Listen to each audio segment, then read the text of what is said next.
반갑습니다. 오늘도 주님의 이름으로 데살로니가전서 4장 가도록 하겠습니다. 이 4장에 오시면 하나님을 기쁘게 하는 생활에 대해서 말씀을 해요. 데살로니가전서가 5장까지 있는데요. 1장부터 3장까지는 데살로니가 교인들이 거짓된 가르침과 그리고 교회 설립의 연수가 많지 않음에도 불구하고 잘 견디고 잘 성장하고 있음에 대해서 칭찬하고 격려하는 내용들이었다면 4장 5장에서는 그들이 조금 미비한 점, 신앙에서 조금 더 보완하고 그리고 조금 더 세워가야 되는 그 부분들에 대해서 말씀을 하고 있습니다. 3장에서 이렇게 말을 하고 있죠. 3장에 보시면 디모데를 보낼 때에 10절에서 이렇게 말을 해요. 주야로 심히 간구함은 너희 얼굴을 보고 너희 믿음이 부족한 것을 보충하게 하려 함이라 그랬어요. 믿음의 신앙생활 가운데서 성도로서 아직 제대로 갖춰지지 않는 부분, 그 부분 또 정립되어서 확고하게 뿌리를 내려야 되는데 그러지 못했던 부분들에 대해서 바울이 지금 편지를 통해서 그들에게 다시 바르게 권면하고 있는 내용이라고 할 수 있겠죠. 두 가지가 나타납니다. 4장 1절부터 12절까지는 이 육신의 생활이죠. 육신의 생활. 특별히 부부의 관계에 대해서 또 남녀 간의 관계에 대해서 얘기를 합니다. 그리고 13절부터 18절까지는 예수 그리스도의 강림, 그러니까 재림이죠. 재림과 성도들의 부활에 대해서 신앙적인 면에서 다시 바른 가르침을 기록하고 있습니다. 그러면 먼저 첫 번째로 나오는 이 부부와 성적인 관계에 대해서 얘기할 때에 이렇게 말을 하는 거예요. 3절에 보시니까 하나님의 뜻은 이것이니 너희의 거룩함이라 곧 음란을 버리고 각각 거룩함과 존귀함으로 자기의 아내를 대할 줄을 알고 이렇게 말을 합니다. 그러면서 음욕을 그 방탕한 생활을 하지 말라라고 쭉 말을 하고 있는데요. 왜 이런 말을 하게 되느냐면 이 데살로니가 교회에 들어온 잘못된 가르침을 하는 사람들의 주장이 뭐였냐면요. 이제 우리는 거룩하게 되었다면 영이 거룩하기 때문에 이제 육신의 삶은 어떠한 삶을 살아도 괜찮다라는 그런 가르침이 있었어요. 영은 거룩하지만 육체는 거룩하지 않다라는 거예요. 그러니까 육체가 거룩하지 않기 때문에 굳이 거룩한 삶을 살려고 할 필요가 없고 즐겨라 이런 말이에요. 즐겨라. 또 데살로니가 지역을 포함한 유대 나라가 아닌 이방의 나라들은 이 성적인 생활에 대해서 굉장히 개방적이다 못해 방탕했다고 하죠. 유대인의 입장에서 보면 방탕한 것인데 그것들 이방인의 민족의 어떤 습관, 전통에 의하면 방탕한 게 아니죠. 지금도 지구에 수많은 민족들과 나라가 있지 않습니까? 우리가 한국의 문화로서는 이해가 되어지지 않는 그런 민족들도 있죠. 손님이 오면 자기 부인을 내어주는 그런 이상한 민족도 있습니다. 또 일부 다처제 혹은 일처 다부제가 빈번하게 일어나고 있는 그런 소수 민족들도 있습니다. 우리의 관점으로 이해가 되어지지 않죠.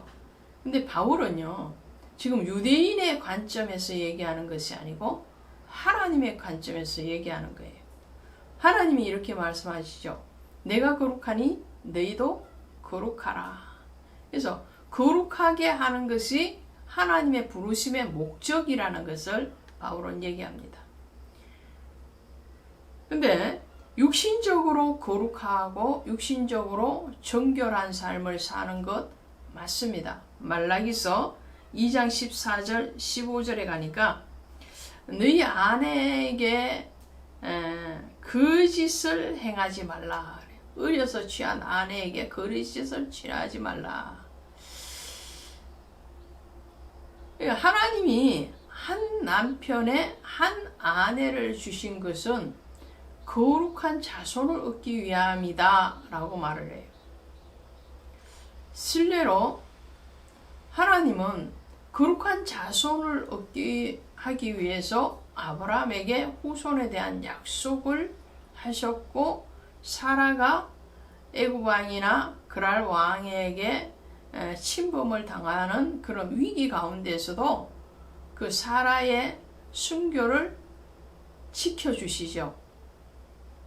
그것은 사라를 통해서 태어날 이삭, 그리고 이삭을 통해서 태어날 야곱, 또 야곱을 통해서 태어날 12 아들들을 통해서, 특별히 유다 혈통을 통해서 오실 다윗의 왕조인 예수 그리스도를 탄생시키기 위한 목적이죠. 예수님이 태어나실 때도 동정녀 마리아의 몸에서 태어나셨어요. 거룩한 자손, 거룩에 대한 하나님의 일하심이죠. 이렇게 육적인 거룩은 영적인 거룩을 나타내는 한 방편입니다. 그러면 육적인 거룩이 있다고 해서 영적인 거룩이 완전하냐? 꼭히 그런 것은 아니겠죠.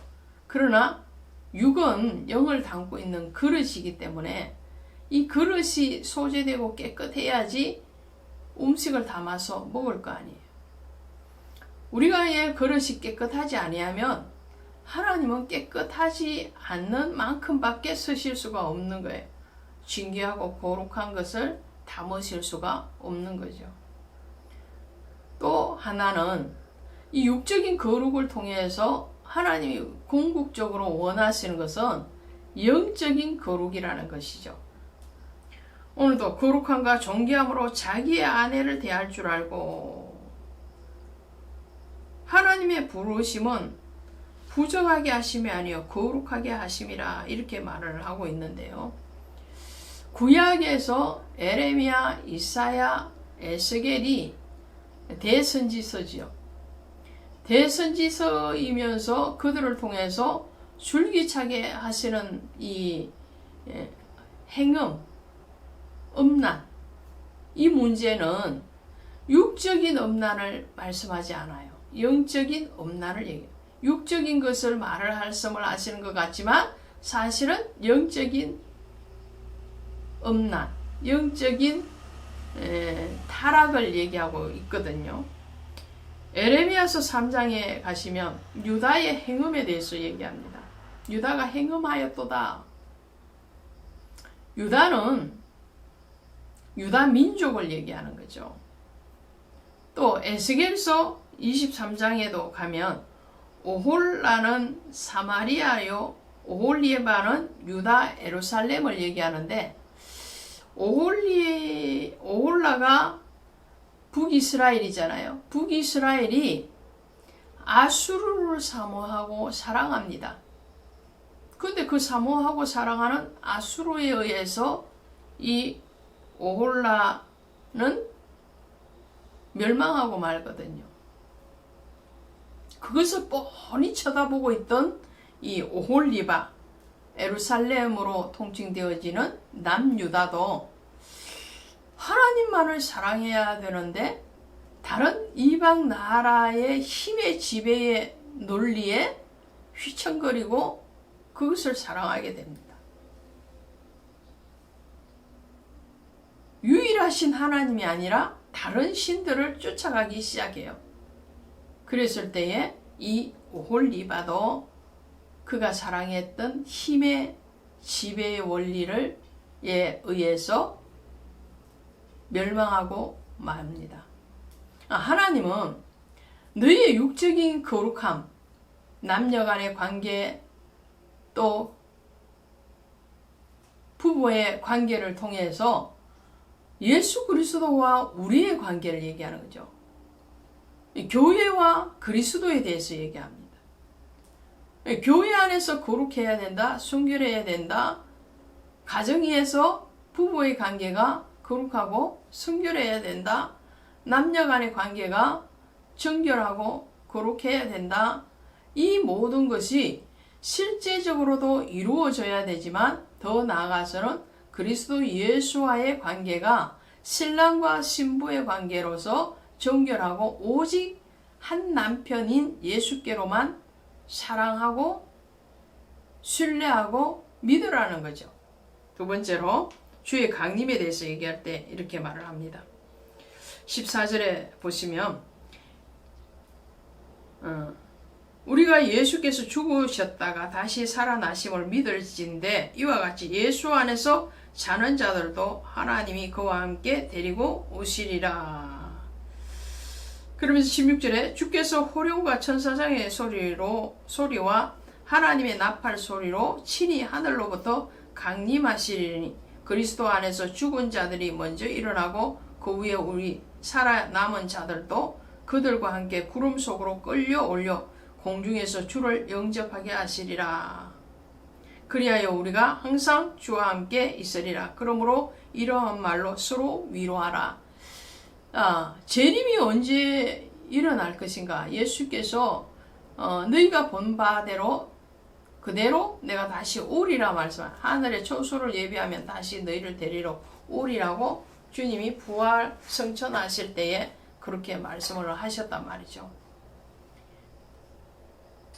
그리스도의 재림이 분명하다면 그러면 지금도 예수 한 분으로부터 시작되어지고 부활도 예수 그리스도로 말미암는다 그랬어요.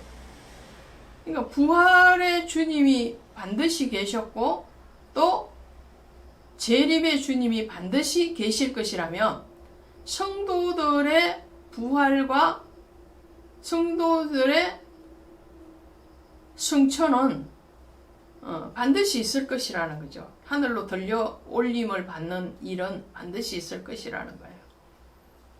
그래서 고린도 전서 15장이 부활장인데요. 그 부활장에 가면 이렇게 말을 하죠.